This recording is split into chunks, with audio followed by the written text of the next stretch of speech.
Welcome to Telugu రాజ్యం. నేను శరత్ చంద్ర. ప్రస్తుతం మనతో పాటు కాకినాడ నుంచి అడ్వకేట్ రామకృష్ణ గారు ఉన్నారు. సార్ నమస్తే. ఆంధ్రప్రదేశ్ రాజకీయాల్లో ఒక రకమైన కొత్త తరహా రాజకీయాలు, కొత్త తరహా వాతావరణం చూస్తున్నాము.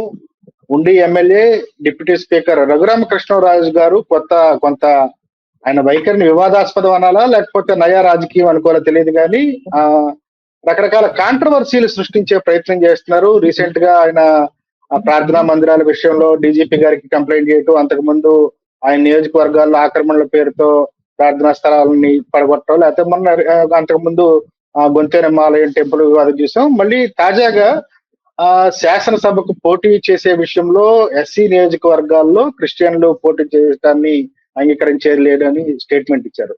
ఇవన్నీ అంటే ఈ ఒక ఆర్డర్ ప్రకారం చూసుకుంటే అది రఘురామకృష్ణరాజు గారు వ్యూహాత్మకంగా వెళ్తున్నారు అనుకోవచ్చా, లేకపోతే ఏదన్నా ఆయన వెనక వేరే ఉద్దేశం ఏమైనా ఉండొచ్చు అంటారా?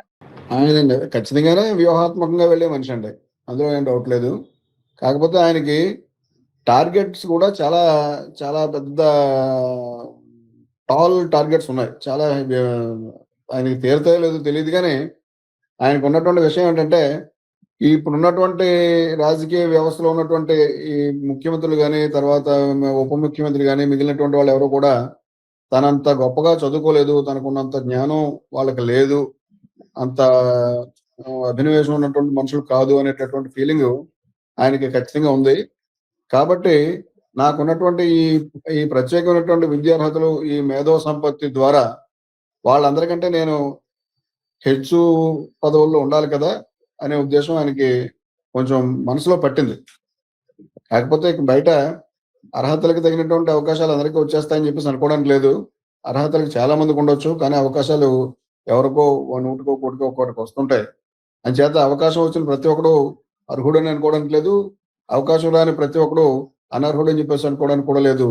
ఈ చిన్న ప్రాథమిక సూత్రం మటుకు ఆయన మర్చిపోయారో లేదా అనేది మన ఆయనకే వదిలేయాలి.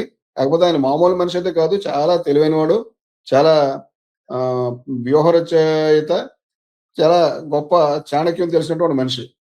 తర్వాత దాన్ని ఏదైనా ఒక విషయాన్ని పట్టుకున్నప్పుడు సాధ్యమైనంత వరకు దాన్ని సాధించుకోవడానికి ప్రయత్నం చేసేటటువంటి మనిషి. అంచేత ఆయన్ని మామూలుగా వ్యూహం లేకుండా చేస్తున్నారని చెప్పేసి అనుకోవడానికి లేదు. అంటే లాస్ట్ 5 years లో 2019-24 మధ్య కూడా ఆయన గెలిచిన పార్టీని ఇరకాటంలోకి పెట్టేలాగా, అంటే తను ఎందుకు చేశారనేది పక్కన పెడితే ఆయన దూరం రచ్చబండ అని చెప్పి రోజు ప్రభుత్వ ఎన్నికైన పార్టీ తరపున ప్రాతినిధ్యం వహిస్తానే ఆ పార్టీని ఇరుకున పెట్టేలా కామెంట్ చేయటం, క్రిటిసైజ్ చేయటం, చివరికి రకరకాల పరిణామాలకు దారితీసి ఆయన అరెస్ట్ కూడా దారితీస్తుంది. ఇప్పుడు ఆయన పార్టీ మారారు, కొత్త పార్టీ నుంచి ఎన్డీఏ కూటమి నుంచి ప్రాతినిధ్యం వహిస్తున్నారు, శాసనసభలో డిప్యూటీ స్పీకర్ గా ఉన్నారు. కానీ అంటే సాధారణంగా ప్రజాప్రతినిధులు తలెత్తుకోవడానికి ఇష్టపడిన వివాదాస్పద అంశాలను ఆయన చేపడటానికి కారణం ఏమై ఉంటుంది అంటారు?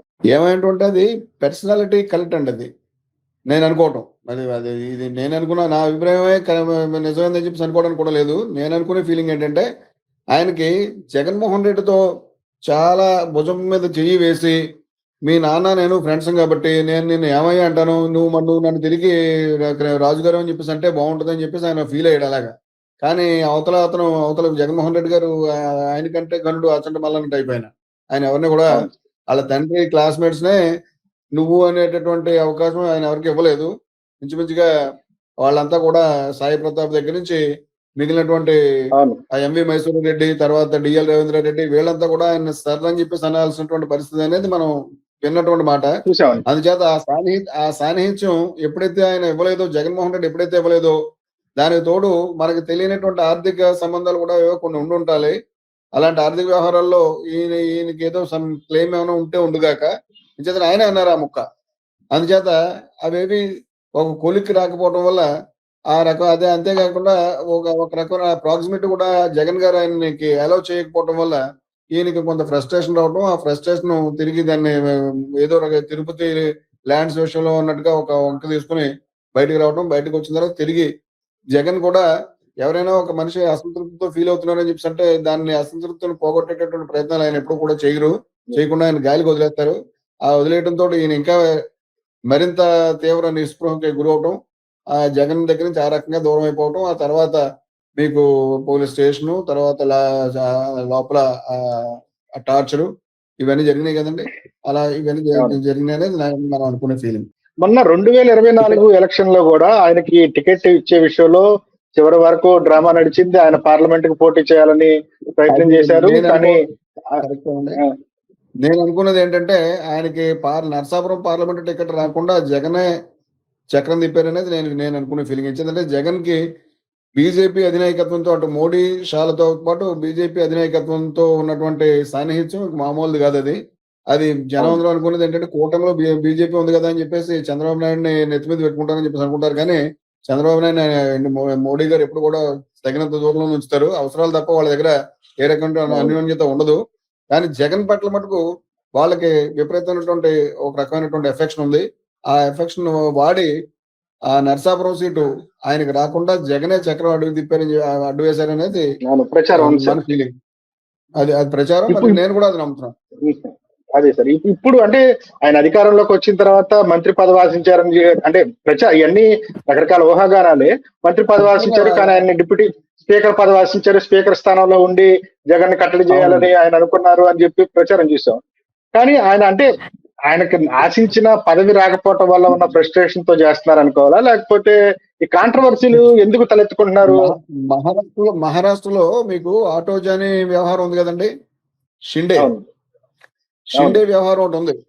ఆటోజాని వ్యవహారం అది మీకు ఇక్కడ మన మహారాష్ట్ర శివసేన చీల్చేసి 55 మందిలోనూ దాదాపు 25 మందిలో 30 మందిలో చీల్చేసి ఆయన గుజరాత్ పట్టుకోవడం, గుజరాత్ నుంచి అస్సాం పట్టుకోవడం, ఆ తర్వాత వారానికి గవర్నర్ కి లేఖ ఇవ్వటం, గవర్నర్ ఏమో ఈయన్ని బాల్ ఠాకరే గారు అబ్బాయి ఆయన్ని అసెంబ్లీలో బల నిరూపణ చేసుకోమని చెప్పేసి కోరటం, నిరూపణ చేసుకోలేక ఆయన రిజైన్ చేశాడు. తర్వాత ఈ షిండే గారు, ఆ తర్వాత ఫడ్నవీస్ గారు ముఖ్యమంత్రి ఉప ముఖ్యమంత్రులుగా చేయటం మనందరికీ తెలుసు కదా.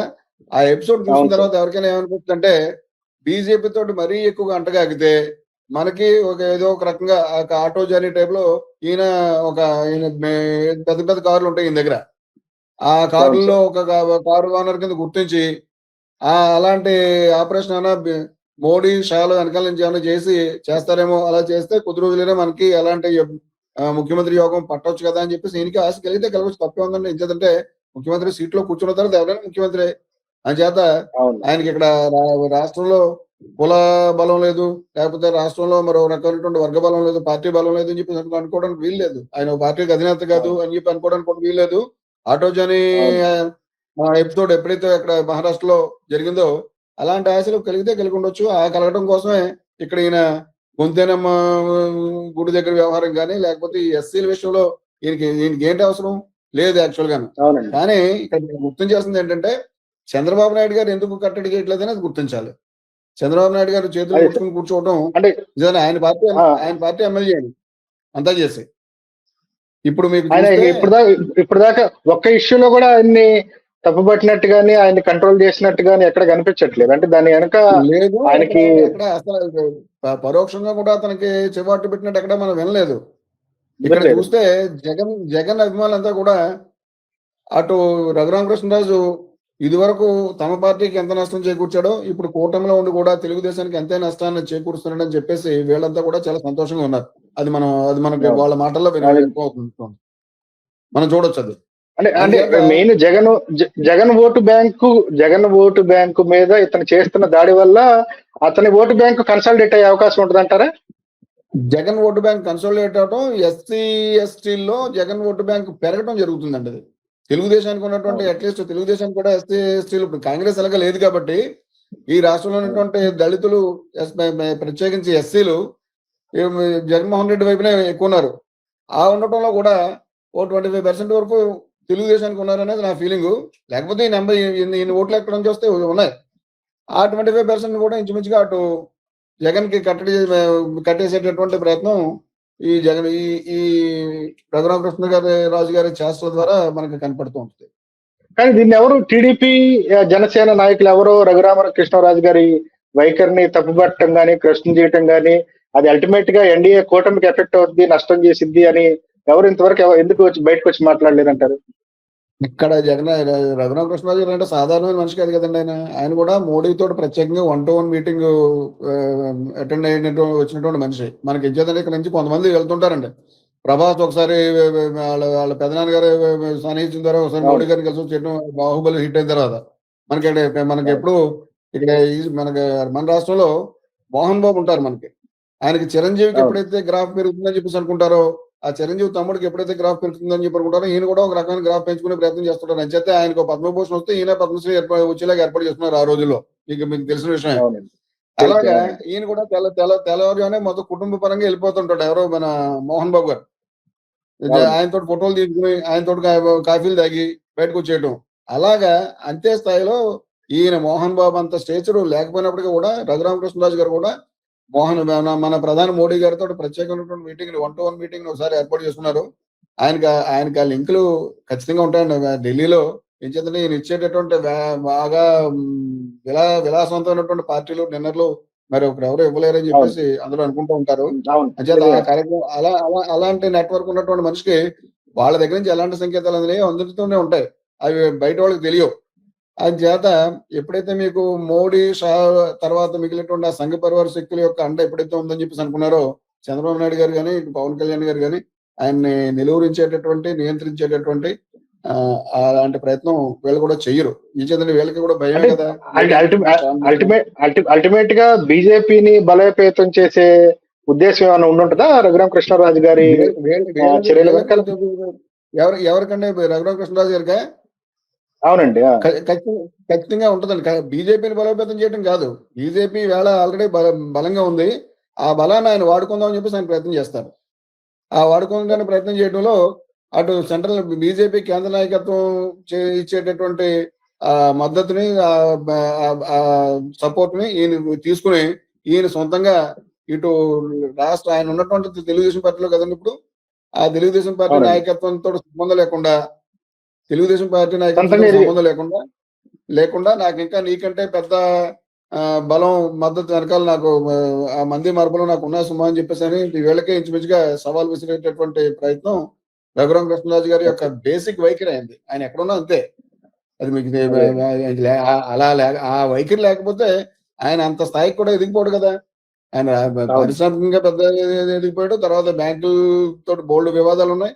ఇన్ని ఉండి తర్వాత జగన్మోహన్ రెడ్డి అంతటి బలమైనటువంటి మనిషితోటి 5 సంవత్సరాలు ఢీకుని ఏం చేయలేదు జగన్మోహన్ రెడ్డి ఈయన ఏం చేయలేకపోయాడు కదా.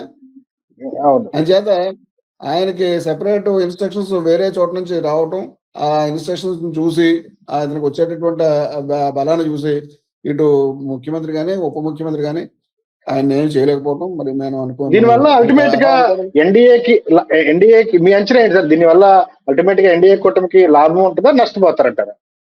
లాభం కోసమే ప్రయత్నం చేయడం వాళ్ళు. వాళ్ళని ఎన్డీఏ కూటమి నష్టపోవడం అనేది ఉండదండి. వాళ్ళకి అసలు పెట్టుబడి అంటూ పెడతారు కదా మీరు నష్టపోవడానికి. వాళ్ళ లాభమే పంచుకుంటారు. ఇప్పుడు పెట్టుబడి ఏముంది వాళ్ళది? ఇక్కడ పెట్టుబడి ఏం లేదు కదా. ఇక్కడ ఆల్రెడీ అగ్రవర్ణాలన్నీ కూడా ఇక్కడ తెలుగుదేశంతో మన వైసీపీతోనే ఉన్నాయి. ఇంక మిగిలిన బీజేపీ ఓటు శాతం అంతండి అది ఇంత ముందు 2009కి ముందు 1% ఇక్కడ. ఆ 1% తీసుకొచ్చి వేళ పార్లమెంట్ సీట్లు 3 కట్టబెట్టారు, ఇంకా రాజ్యసభ సీట్లు 2 కట్టబెట్టారు, అసెంబ్లీ సీట్లు 10 ఇచ్చారు. ఇవన్నీ ఇచ్చుకుంటా వచ్చి ఇంచుమించుగా ఇటు వీళ్ళ భుజాల మీద వాళ్ళని మోస్తున్నారు. పైగా అట్లీస్ట్ ఇటు కేంద్ర ప్రభుత్వాన్ని మేము నిలబెట్టాం. ఇది వరకు చూడండి, వాజ్పేయిని నిలబెట్టినప్పుడు చంద్రబాబు నాయుడు గారు తిప్పినటువంటి చక్రం ఇప్పుడు బీజేపీ దగ్గరికి వచ్చేసరికి తిరగట్లేదు కదా. యాక్చువల్ గా బీజేపీని నిలబెట్టింది చంద్రబాబు నాయుడు గారు. ఇవాళ 22 మంది అనుకుంటారు అంటే తెలుగుదేశం ఎవరో మన పవన్ కళ్యాణ్ గారి మనుషులు కలిపి ఆ 22 మంది సపోర్ట్ ఇస్తూ కూడా ఇంకా వాళ్ళకి సరెండర్ అయ్యే ఉంటున్నారు. కానీ పాపం సబ్మిసివ్ ఉంటున్నారు తప్ప ఎక్కడైనా ఎగ్జెక్టివ్ ఎక్కడైనా ఉంటాం చూసాము మనం, ఎప్పుడు చూడలేదు. వాళ్ళు ఏమైతే అది ఇచ్చేస్తున్నారు. అందుచేత మీకు వాళ్ళ లాభం కోసమే వాళ్ళ లాభం మాత్రమే పంచుకుంటారు. దీనికి ఎంత మూల్యం చెల్లించుకోవాల్సి వస్తుంది అంటారు? టీడీపీ ఏమైనా మూల్యం చెల్లించుకోవాల్సి వస్తుంది అంటారా? మరి చెల్లించుకుంటే దానికి సిద్ధపడే కదా ఆయనతో ఏంటిది మన కూటమిలో ఉన్నారు. వాళ్ళు అలయన్స్ లో ఉన్నది కూడా దానికే కదా. లేకపోతే వాళ్ళకి ఇచ్చే వాళ్ళ వాటాకే 3 పార్లమెంట్ సీట్లు ఎందుకు వెళ్తాయండి? వాళ్ళకున్న 1% ఓటింగ్ కి 10 అసెంబ్లీ సీట్లు ఎందుకు వెళ్తాయి? వెళ్ళవు కదా. వీళ్ళు తర్వాత రాజ్యసభ సీట్లు 10 అసెంబ్లీ సీట్లు ఉన్నవాళ్ళు రాజ్యసభ సీట్లు ఇచ్చేస్తారా? 45 కావాలి కదా మినిమం. మొన్న ఇవ్వలేదు. ఆ పాకా సత్యనారాయణ గారు ఎలా అయ్యారు? అంతేకాకుండా వీళ్ళ వైపు నుంచి వచ్చినా మళ్ళీ వాళ్ళ ఆమోద ముద్ర వేసినటువంటి మనుషులనే వీళ్ళు పెట్టాల్సి వస్తుంది. వాళ్ళు వద్దంటే వీళ్ళ పార్టీ నుంచి కూడా మానేస్తున్నారు కదా. అన్ని మోడీ షా కనుసన్నల్లో నడవటమే వీళ్ళ యొక్క పని. దానికి పవన్ కళ్యాణ్ గారు అలాగా మోడీ అభిమాని కాబట్టి ఆయన నడుస్తూ ఉంటాడు. చంద్రబాబు నాయుడు గారికి పాపం రాజకీయ ఆవశ్యకత, ఆయనకి వేరే దారి లేదు. ఆయన పవర్ లో ఉండాలి, ఆ పవర్ లో ఉండడం కోసం చెప్పేసి మోడీ చెప్పిందల్లా చెయ్యాలి. అది నిజంగా ఒక రకంగా చెప్పాలంటే ఆయన నిస్సహాయత అని చెప్పేసి అనుకోవాల్సి. ఏదే పరిణామాలు ఎలా ఉన్నప్పుడు కూడా నా లాభం నాకు రావాలని చెప్పేసి రాజుగారు చూస్తుంటారు. రాజావారి మాట ఇప్పుడు ప్రస్తుతం అదే సార్. రఘురామకృష్ణరాజు గారి చర్యలు, ఆయన కామెంట్స్, ఆయన వైఖరి ఎలాంటి ఫలితాన్ని ఇస్తుందో మనం వెయిట్ చేయాలి. Thank you sir, thank you for joining with us. Thank you sir, thank you very much. Hello, Telugu రాజ్యం ఛానల్ చూస్తున్నారా? సామాజిక రాజకీయ జీవన చిత్రణే తెలుగు రాజ్యం. అతిశయోక్తులు అసత్యాలు ఉండవు. రాజకీయ కోణం కాదు, ప్రజా కోణమే కొలబద్ద. తెలుగు రాజ్యం వీక్షణ మీ ఉత్తమ అభిరుచికి నిదర్శనం.